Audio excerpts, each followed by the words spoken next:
नमस्कार। आमतौर पर हमारे देश में ये परंपरा रही है कि बजट के बाद बजट के संदर्भ में संसद में चर्चा होती है और ये जरूरी भी है, उपयोगी भी है। लेकिन हमारी सरकार बजट पर चर्चा को एक कदम आगे लेकर गई है। बीते कुछ वर्षों से हमारी सरकार ने बजट बनाने से पहले भी और बजट के बाद भी सभी स्टेक होल्डर से गहन मंथन की नई परंपरा शुरू की है। ये इम्प्लीमेंटेशन के लिहाज से, टाइम बाउंड डिलीवरी के लिहाज से बहुत ही महत्वपूर्ण है। इससे टैक्स पेयर्स मनी की पाई पाई का सही इस्तेमाल भी सुनिश्चित होता है। बीते कुछ दिनों में मैं अलग अलग फील्ड के एक्सपर्ट से बात कर चुका हूं। आज रीचिंग द लास्ट माइल, जो महात्मा गांधी कहते थे ना कि आपकी नीतियां, आपकी योजनाएं आखिरी छोर पर बैठे हुए व्यक्ति तक कितनी जल्दी पहुंचती हैं, कैसे पहुंचती हैं, ये बहुत महत्वपूर्ण है। और इसलिए आज सभी स्टेक होल्डर्स के साथ इसी विषय पर व्यापक चर्चा जरूरी बनी है कि बजट में लोक कल्याण के इतने काम होते हैं, इतना बजट होता है, हम उसको लाभार्थी तक पूरी ट्रांसपेरेंसी कैसे पहुंचा सकते हैं। साथियों, हमारे देश में एक पुरानी अवधारणा रही है कि लोगों का कल्याण और देश का विकास सिर्फ धन से ही होता है। ऐसा नहीं है। देश और देशवासियों के विकास के लिए धन तो जरूरी है, लेकिन धन के साथ ही मन भी चाहिए। सरकारी कार्यों और सरकारी योजनाओं की सफलता की सबसे अनिवार्य शर्त है गुड गवर्नेंस, सुशासन, संवेदनशील शासन, जन सामान्य को समर्पित शासन। जब सरकार के काम मेजरेबल होते हैं, उसकी निरंतर मॉनिटरिंग होती है, तो बहुत स्वाभाविक है कि आप समय सीमा में निर्धारित किए गए लक्ष्यों को प्राप्त कर सकते हैं, डिजायर्ड रिजल्ट मिल सकते हैं। इसलिए गुड गवर्नेंस पर हम जितना जोर देंगे, उतना ही रीचिंग द लास्ट माइल का हमारा लक्ष्य आसानी से पूरा होगा। आप याद करिए, हमारे देश में पहले दूर दराज के क्षेत्रों तक वैक्सीन पहुंचने में कई दशक लग जाते थे। देश वैक्सीनेशन कवरेज के मामले में बहुत पीछे था। देश के करोड़ों बच्चों को, खासकर गांवों और ट्राइबल बेल्ट में रहने वाले बच्चों को वैक्सीन के लिए बरसों तक इंतजार करना पड़ता था। अगर पुरानी अप्रोच के साथ काम करते तो भारत में वैक्सीनेशन कवरेज को 100% करने में कई दशक और बीत जाते। हमने नई अप्रोच के साथ काम शुरू किया, मिशन इंद्रधनुष शुरू किया और पूरे देश में वैक्सीनेशन की व्यवस्था को सुधारा। जब कोरोना वैश्विक महामारी आई तो इस नई व्यवस्था, नए सिस्टम का लाभ हमें दूर सुदूर वैक्सीन पहुंचाने में भी मिला। और मैं मानता हूं गुड गवर्नेंस का इसमें बहुत बड़ा रोल है, उसकी बहुत बड़ी ताकत है, जिसने लास्ट माइल डिलीवरी को संभव बनाया। साथियों, रीचिंग द लास्ट माइल की अप्रोच और सैचुरेशन की नीति एक दूसरे की पूरक है। एक समय था जब गरीब मूल सुविधाओं के लिए सरकार के पास चक्कर लगाता रहता था, किसी बिचौलिए की तलाश में रहता था, जिसके कारण करप्शन भी बढ़ता था और लोगों के अधिकारों का हनन भी होता था। अब सरकार गरीब के दरवाजे पर जाकर उसे सुविधाएं दे रही है। जिस दिन हम ठान लेंगे हर मूलभूत सुविधा हर क्षेत्र में हर नागरिक तक बिना भेदभाव के पहुंचाकर ही रहेंगे, तो देखिएगा कितना बड़ा परिवर्तन स्थानीय स्तर पर, ग्रासरूट लेवल पर हमारी कार्य संस्कृति में बदलाव नजर आएगा। सैचुरेशन की नीति के पीछे यही भावना है। जब हमारा लक्ष्य हरेक के पास पहुंचने का होगा, हर हितधारक के पास पहुंचने का होगा, तो फिर किसी के साथ भेदभाव की, भ्रष्टाचार की, भाई भतीजेवाद की कोई गुंजाइश ही नहीं रह जाएगी। और तभी रीचिंग द लास्ट माइल का लक्ष्य भी आप पूरा कर पाएंगे। आप देखिए, आज पहली बार देश में पीएम स्वनिधि योजना के माध्यम से स्ट्रीट वेंडर्स को फॉर्मल बैंकिंग से जोड़ा गया है। आज पहली बार देश में बंजारा, घुमंतु, अर्धघुमंतु वर्ग के लिए वेलफेयर बोर्ड बना है। गांवों में बने 5 लाख से ज्यादा कॉमन सर्विस सेंटर्स सरकार की सेवाओं को गांवों तक ले गए हैं।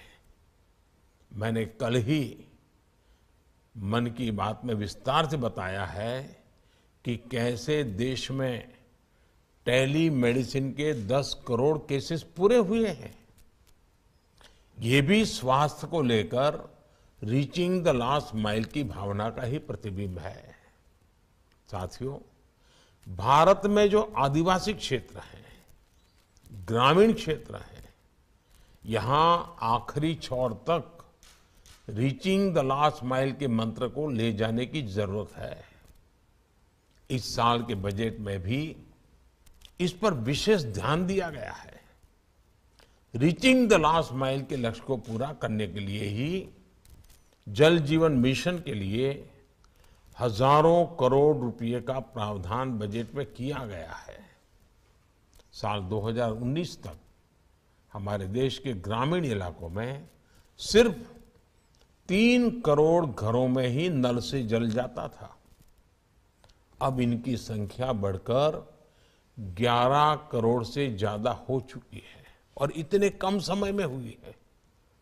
सिर्फ 1 साल के भीतर ही देश में लगभग 60,000 अमृत सरोवर का काम शुरू हुआ है और मुझे जो जानकारी बताई गई है, अब तक करीब करीब 30,000 से अधिक अमृत सरोवर बन भी चुके हैं। ये अभियान दूर सुदूर में रहने वाले उस भारतीय का जीवन स्तर सुधार रहे हैं जो दशकों से ऐसी व्यवस्थाओं का इंतजार करता था। लेकिन साथियों, हमें यहां रुकना मंजूर नहीं है। हमें और आगे जाना है, आखिरी व्यक्ति तक जल्दी से जल्दी पहुंचना है। हमें एक मैकेनिज्म क्रिएट करना होगा ताकि पानी के नए कनेक्शन में हम वाटर कंजम्पशन का पैटर्न देख सकें। हमें इस बात की भी समीक्षा करनी है कि पानी समिति को और सशक्त करने के लिए क्या किया जा सकता है। गर्मी का मौसम ही आ गया है। जल संरक्षण के लिए अभी से हम पानी समितियों का क्या इस्तेमाल कर सकते हैं, ये भी हमें सोचना है। बारिश के पहले ही कैच द रेन मूवमेंट के लिए लोक शिक्षण हो जाए, लोगों की सक्रियता हो जाए, जैसे ही पानी आए काम शुरू हो जाए। साथियों, इस वर्ष के बजट में हमने गरीबों के घर के लिए करीब करीब 80,000 करोड़ रुपए रखे हैं। हमें हाउसिंग फॉर ऑल की मुहिम को तेजी से आगे बढ़ाना होगा। हाउसिंग को टेक्नोलॉजी से कैसे जोड़ें, कम खर्च में ज्यादा टिकाऊ और मजबूत घर कैसे बने, ग्रीन एनर्जी जैसे सोलर पावर का फायदा कैसे हो, ग्रुप हाउसिंग के नए मॉडल गांव और शहरों में भी स्वीकार्य हो, ये कैसे हो सकता है, इस पर ठोस चर्चा की जरूरत है। आपके अनुभव का निचोड़ उसमें निकलना चाहिए। साथियों, हमारे देश के ट्राइबल समाज के विशाल पोटेंशियल को टैप करने के लिए पहली बार देश में इतने बड़े स्तर पर काम हो रहा है। इस बार के बजट में भी ट्राइबल डेवलपमेंट को प्रमुखता दी गई है। एकलव्य मॉडल रेसिडेंशियल स्कूलों में शिक्षकों और स्टाफ की भर्ती का बहुत बड़ा प्रावधान किया गया है। एकलव्य मॉडल स्कूलों में हमें ये भी देखना होगा कि विद्यार्थियों का फीडबैक क्या है, शिक्षकों का फीडबैक क्या है। इन स्कूलों में पढ़ने वाले बच्चों को देश के बड़े शहरों में एक्सपोजर कैसे मिले, इनमें अटल टिंकरिंग लैब ज्यादा से ज्यादा कैसे बने, इस दिशा में भी हमें सोचना होगा। आप कल्पना कर सकते हैं कि अगर हम इन स्कूलों में अभी से स्टार्टअप्स के लिए, डिजिटल मार्केटिंग के लिए वर्कशॉप शुरू करवाएं, तो इसका कितना बड़ा लाभ हमारे आदिवासी समाज को होगा। जब ये बच्चे एकलव्य मॉडल स्कूलों से पढ़कर निकलेंगे तो उन्हें पहले से पता होगा कि अपने क्षेत्र के ट्राइबल प्रोडक्ट को उन्हें कैसे प्रमोट करना है, कैसे ऑनलाइन उनकी ब्रांडिंग करनी है। साथियों, पहली बार आदिवासियों में भी जो सबसे वंचित है, उनके लिए एक विशेष मिशन हम शुरू कर रहे हैं। देश के 200 से अधिक जिलों में 22,000 से अधिक गांवों में ट्राइबल साथियों तक हमें तेजी से सुविधाएं पहुंचानी है। वैसा ही हमारे लघुमती समाज में, खास करके मुसलमान समाज में पसमानदा समाज है, वहां तक लाभ कैसे पहुंचे, जो आज भी आजादी के इतने साल के बाद भी बहुत पीछे रह गए हैं। इस बजट में सिकल सेल से पूरी तरह से मुक्ति का लक्ष्य भी रखा गया है। इसके लिए whole of the nation approach की जरूरत है। इसलिए हेल्थ से जुड़े हर स्टेक होल्डर्स को तेजी से काम करना होगा। साथियों, aspirational district programme reaching the last mile के लिहाज से एक सक्सेस मॉडल बनकर उभरा है। इसी अप्रोच पर अब देश के 500 ब्लॉक्स में एस्पिरेशनल ब्लॉक कार्यक्रम शुरू किया जा रहा है। एस्पिरेशनल ब्लॉक प्रोग्राम के लिए हमें कंपैरेटिव पैरामीटर्स को ध्यान में रखते हुए वैसे ही काम करना है जैसे हमने एस्पिरेशनल डिस्ट्रिक्ट के लिए काम किया है। हमें हर ब्लॉक में भी एक दूसरे के लिए प्रतिस्पर्धा का माहौल बनाना है। साथियों, मुझे विश्वास है कि इस वेबिनार से लास्ट माइल डिलीवरी से जुड़े नए विचार, नए सुझाव, इस मंथन में से वो अमृत निकलेगा जो हमारे दूर दराज के क्षेत्रों में आखिरी छोर पर बैठे हुए हमारे भाई बहन हैं, उनके जीवन में बदलाव लाने के लिए आपके सुझाव बहुत काम आएंगे। हमें आगे के लिए सोचना है। हमें इम्प्लीमेंटेशन पर बल देना है। हमें टेक्नोलॉजी का सर्वाधिक उपयोग करते हुए ट्रांसपेरेंसी को सुनिश्चित करना है। हितधारक सही हो, उसको मिलने की व्यवस्था उसके काम आने वाली हो और समय सीमा में मिले, ताकि जल्दी से जल्दी वो एक नए विश्वास के साथ खुद गरीबी के खिलाफ लड़ाई लड़ने के लिए हमारा एक सैनिक बन जाएगा। हमारे गरीबों की फौज गरीबी को परास्त करने के लिए ताकतवर बननी चाहिए। हमें गरीबों की ऐसी शक्ति बढ़ानी है ताकि हमारा गरीब ही गरीबी को परास्त करे। हर गरीब ये संकल्प लेना शुरू करे कि अब मुझे गरीब नहीं रहना है, मुझे मेरे परिवार को गरीबी से बाहर निकालना है। सरकार मेरा हाथ पकड़ रही है, मैं चल पड़ूंगा।